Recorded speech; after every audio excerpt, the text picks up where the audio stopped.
Hello दोस्तों, मेरा नाम एन आर चौधरी। हमारे कृषि वर्ष the units of agriculture YouTube पे आपका स्वागत है।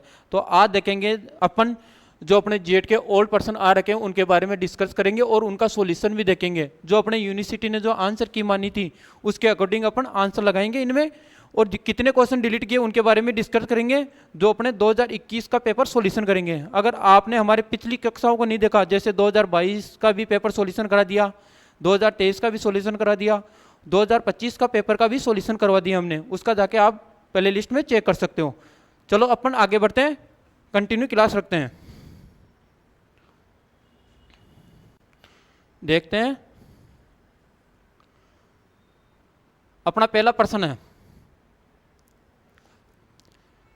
खेरा डिजीज ऑफ राइस। जो अपना खेरा डिजीज होता है, जो डिसऑर्डर होता है, वो किसने खोज की थी? दान की खेड़ा नहीं, खेरा बीमारी की खोज किसने की थी? एफ स्मिथ ने की थी, एजी बटलन ने की थी, एंडन डिवेरी ने की थी, YN लेने ने की थी। बताइए इसका राइट आंसर क्या होएगा? अपना इसका राइट आंसर हो जाएगा YI लेने, यानी इसने की थी। और कब की थी इसकी खोज? 1966 के अंदर। जो कहां से की थी? पंतनगर जो कहाँ है, जो अपने पंतनगर यूनिवर्सिटी है उत्तराखंड, वहां से इसकी खोज की थी YI नेले ने, जो खेरा डिजीज की। और जो अपने जो ये खेरा डिजीज है, ये डिजीज नहीं है, ये एक डिसऑर्डर है जो अपने दो प्रकार का होता है, एक तो रोग और एक विकार। जो विकार होता है वो अजैविक होता है। कौन सा होता है? अजैविक। और जो रोग होता है वो जैविक होता है। जैसे अजैविक के अंदर क्या आ जाएगा? जैसे तापमान आ गया, पोषक तत्व की कमी की वजह से आ गया, तो अपने डिसऑर्डर के अंदर ये खेरा डिजीज आ जाएगा, ना ताकि रोग के अंदर आएगा। ये जैविक के अंदर नहीं आएगा, अजैविक के अंदर आएगा। आया साथियों समझ में? चलो कोई नहीं, इसका स्क्रीनशॉट ले लो या इसको नोट कर लो आप। आगे बढ़ते हैं, फिर अगला देखते हैं।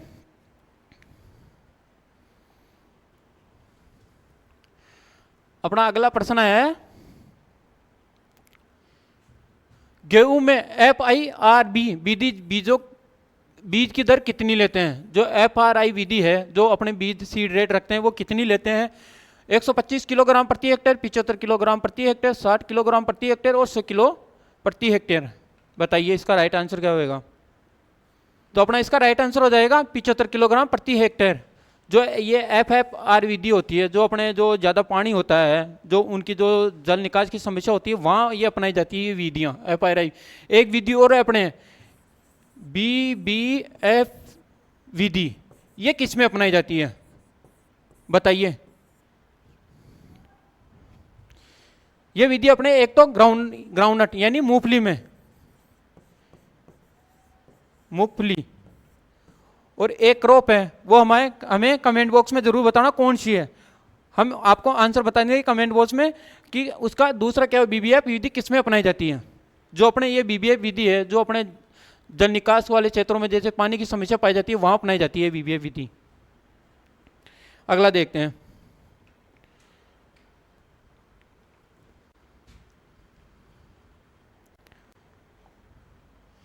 टेस्ट वेट ऑफ बाजरा का परीक्षण भार कितना होता है?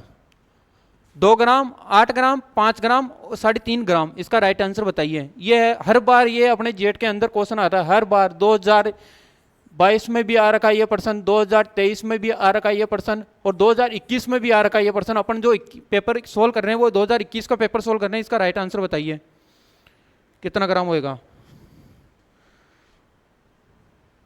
तो इसके अंदर अपने ऑप्शन में तो है नहीं वैसे, तो इसका वैसे ऑप्शन में रहता है 5 से 7 ग्राम, तो इसमें अपने ऑप्शन में है 5 ग्राम। इसका राइट आंसर क्या हो जाएगा? 5 ग्राम। और वैसे जवार का कितना होता है टेस्ट वेट? जवार का कितना होता है बताइए?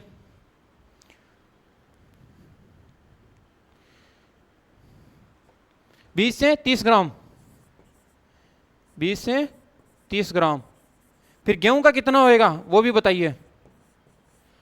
गेहूं, धान, बासमती धान,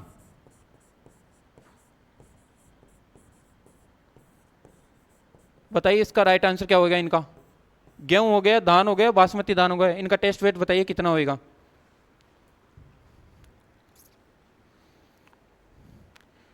जैसे अपने गेहूं का तो हो जाता है 40 ग्राम, धान का कितना 25 ग्राम, और जो अपने बासमती धान का, ये अपने जेट में प्रश्न पूछा हुआ है, ध्यान रखना, तो कितना हो जाता है अपने 21 ग्राम।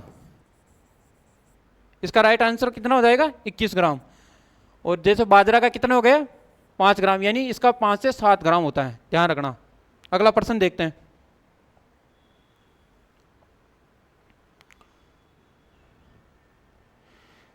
बहुत बढ़िया प्रश्न।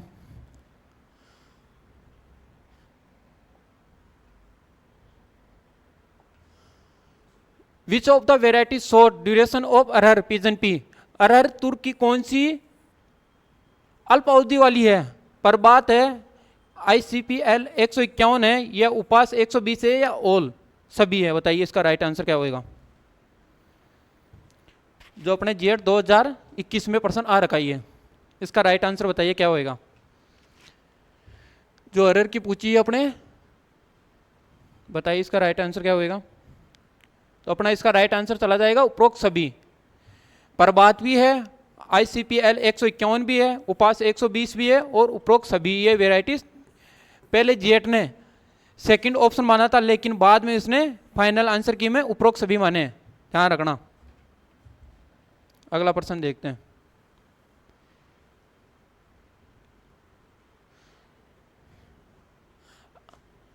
समान वर्षा को जोड़ने वाली रेखा कहलाती है, जो अपना समान रेनफॉल होता है उनको जोड़ने वाली क्या कहलाती है, आइसोबार, आइसोहाइड्स, आइसोहेल्स, या आइसोटेक कहलाती है, बताइए इनमें राइट आंसर क्या होगा। जो समान वर्षा को जोड़ने वाली रेखाएं कहलाती है, आइसोबार कहलाती है, या आइसोहेड्स कहलाती है, या आइसोहेल्स कहलाती है, या आइसोटेक कहलाती है, इसका राइट आंसर बताइए क्या होगा। तो अपना इसका राइट आंसर चला जाएगा बी, आइसोहाइड्स। अगला प्रश्न देखते हैं।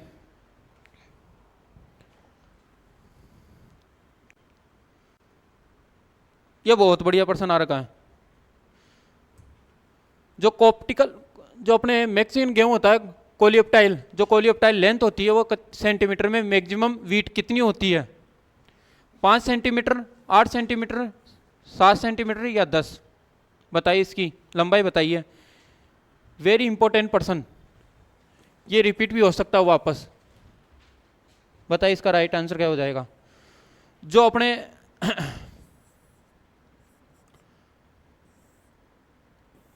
जो सबसे पहले भाग आता है वो रेडिकल आता है, जो ये होता है उसकी कोलियोप्टाइल लंबाई, कोलियोप्टाइल लंबाई जो अपने को यहां पूछिए कितनी सेंटीमीटर होनी चाहिए, बताइए इसका राइट आंसर क्या होगा।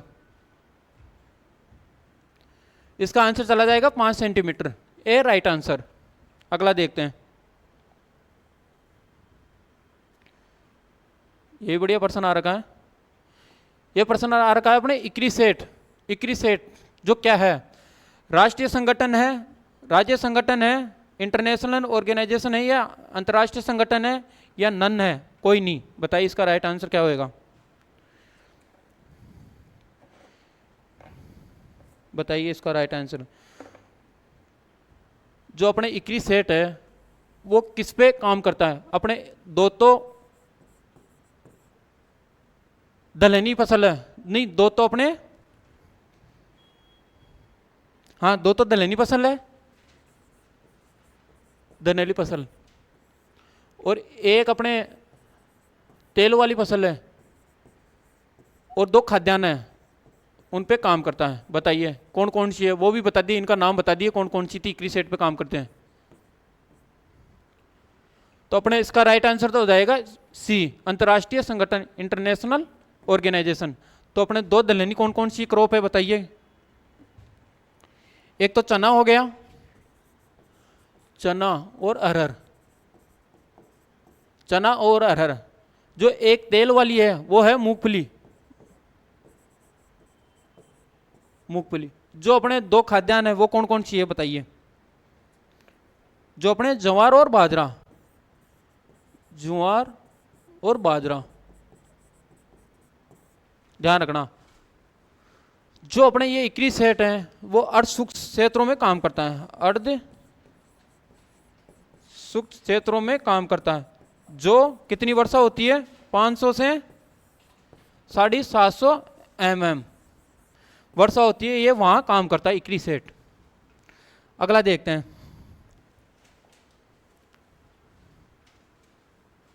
ये बढ़िया प्रश्न आ रखा है अपने। लेथाइरस में बीओ की मात्रा की सुरक्षित सीमा कितनी होती है? जो अपने लेथाइरस होता है वो लिमिट जो बीओ की कितनी सीमा मात्रा इससे सुरक्षित है कि इसके बाद टॉक्सी हो जाता है, लेस देन 0.7%, लेस देन 0.5%, 0.9% या 0.2%। बताइए इसका राइट आंसर क्या होगा इनमें से? जो लेथाइरस जो अपने दलहनी फसल है उसमें क्या होता है बताइए। इसका जो अन्य नाम है लेथाइरस का वो भी बताना क्या नाम है। इसको अपन बोलते हैं स्यूट पी भी बोलते हैं, स्यूट पी, ग्रास पी, इसको ग्रास पी भी बोलते हैं, ग्रास पी भी बोलते हैं, इंडियन पी भी बोलते हैं इसको, अन्य नाम इसके इंडियन पी। जो कितनी होनी चाहिए, लेस देन 0.2%। जो इसकी एक वेराइटी है अपने, जो इसकी वेराइटी का नाम है BIOL 200, BIL 212। इसका दूसरा क्या नाम है, रत्ना। ये अपने खाने योग्य है वेराइटी। ये पर्सन भी आपको इंपॉर्टेंट लगाना, ये पर्सन भी आ सकता है अपने जेट में, रिपीट हो सकता है, ये ध्यान रखना। जो इसमें कितनी परसेंट पाई जाती है, जो लेथर है इसकी बीओ की मात्रा 0.04%। ध्यान रखना, इसमें BIOL 212 रत्ना, सेकंड नाम इसका है रत्ना। अगला प्रश्न देखते हैं, इसका राइट आंसर तो हो जाएगा लेस देन 0.2%। अगला देखते हैं, भारत में सबसे अधिक मथन मीन्स उत्पादन ना स्टेट प्रोडक्शन हाईएस्ट, वहाँ मोट, जो अपने मोट, जो अपना मोट होता है, मोट, ये मोट होता है यहाँ, मोट होता है, वो इंडिया में कहाँ उत्पादन सबसे ज़्यादा होता है? उत्तर प्रदेश में, मध्य प्रदेश में, राजस्थान में, अरुणाचल प्रदेश में। बताइए। जो अपने बीकानेरी भुजिया के लिए काम में लिया जाता है, बीकानेर भुजिया के लिए काम में लिया जाता है, जो मोट को, तो कहाँ है अपने राजस्थान। इसका राइट आंसर हो जाएगा सी। अगला देखते हैं प्रश्न,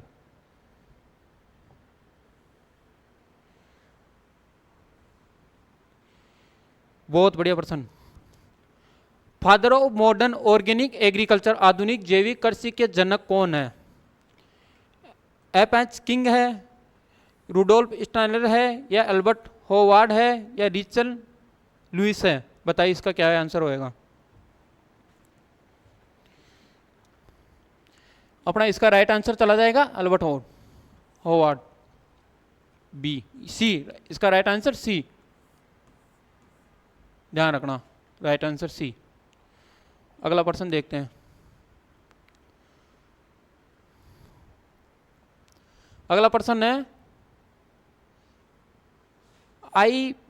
IFOAM अंतर्राष्ट्रीय जैविक कृषि आंदोलन नहीं है, एग्रीकल्चर मूवमेंट इस्टेब्लिश कब हुआ था ये बताइए। इंटरनेशनल जो अपना जैविक जो ऑर्गेनिक वाला है वो इस्टेब्लिश कब हुआ था? 94 में हुआ था, 70 में हुआ था, 72 में हुआ था, या 1972 में हुआ था? इसका राइट आंसर बताइए। जो अपने ये है जो आईपी, ये कहाँ है? बोन जर्मनी में। कहाँ है? बोन जर्मनी, जर्मनी में है। तो कब हुआ था इसकी स्थापना बताइए। इसकी स्थापना 1972 में हुई थी। कब हुई थी? 1972 के अंदर। इसके अंदर एक चीज और याद रख लेना अपने,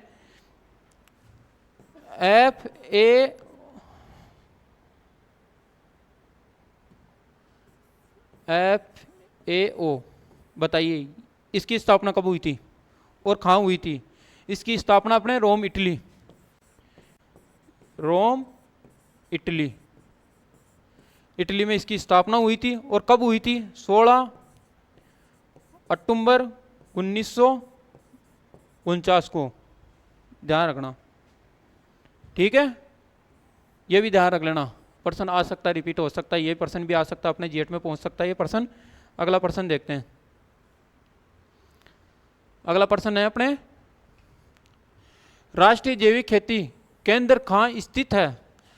जो अपना national centre of organic farming located, कौन सी जगह है? गाजियाबाद में है, हैदराबाद में है, जयपुर में है या भरतपुर में है? ये बताइए आप, तो इसका राइट आंसर क्या होएगा? जो अपने गाजियाबाद में है, बताइए। तो अपना इसका राइट आंसर चला जाएगा गाजियाबाद। जो अपना बीज अनुसंधान है वो कहाँ है? बीज अनुसंधान, ये भी बताइए आप कौन सी जगह है? इसका राइट आंसर बताइए, बीज अनुसंधान कौन सी जगह है? ये अपने महुआ यूपी में। कौन सी जगह? महुआ यूपी, ध्यान रखना, ये प्रश्न भी ध्यान रख लेना। यह प्रश्न भी आ सकता है कि बीज अनुसंधान कहाँ स्थित है? महुआ यूपी में। अगला देखते प्रश्न अपन। अगला प्रश्न है अपने, कौन सी फसल 3 प्रकार की, जो अपने कौन सी फसल है उसमें तीनों प्रकार की जो सुषुप्ता डोरमेंसी अवस्था पाई जाती है, कौन सी है? विल्ट राइस है, विल्ट ओट्स है, विल्ट सोरगम है, या 2 या 3 है? बताइए इसका राइट आंसर क्या होएगा? इसका राइट आंसर बताइए। तो अपना इसका राइट आंसर चला जाएगा जंगली जई, विल्ट ओट्स, ध्यान रखना। अगला प्रश्न देखते हैं। अगला प्रश्न है अपने, अवांछनीय, कठिन और नियंत्रित करने वाले मुश्किल खरपतवार को कहलाते हैं। जो अपना अवांछनीय खरपतवार है वो उनको कठिन, जो नियंत्रित करते हैं उनको क्या कहलाते हैं? सापेक्षिक खरपतवार, पूर्ण खरपतवार, या हानिकारक खरपतवार, या कोई नहीं? बताइए। रिलेटिव वीट, एब्सोल्यूट वीट, नोक्सिलिस वीट, या नन? बताइए इनमें क्या आंसर होएगा इसका? वैसे अपना इसका राइट आंसर चला जाएगा सी, ठीक है, इसका राइट आंसर सी हो जाएगा, ध्यान रखना। अगला प्रश्न देखते हैं अपना। इसका अगला प्रश्न है, आइसोप्रोटेरोन के स्थान पर वर्तमान में कौन सा खरपतवार प्रयोग किया जाता है? जो अपना आइसोप्रोटेरोन है वो उसके स्थान पर कौन सा खरपतवार नाशी उपयोग में लिया जा रहा है?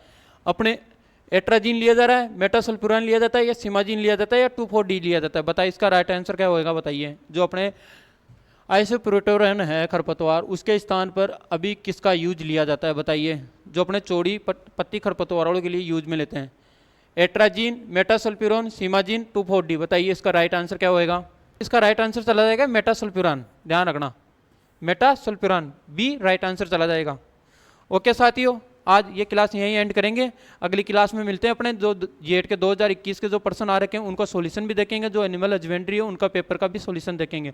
थैंक यू साथियों।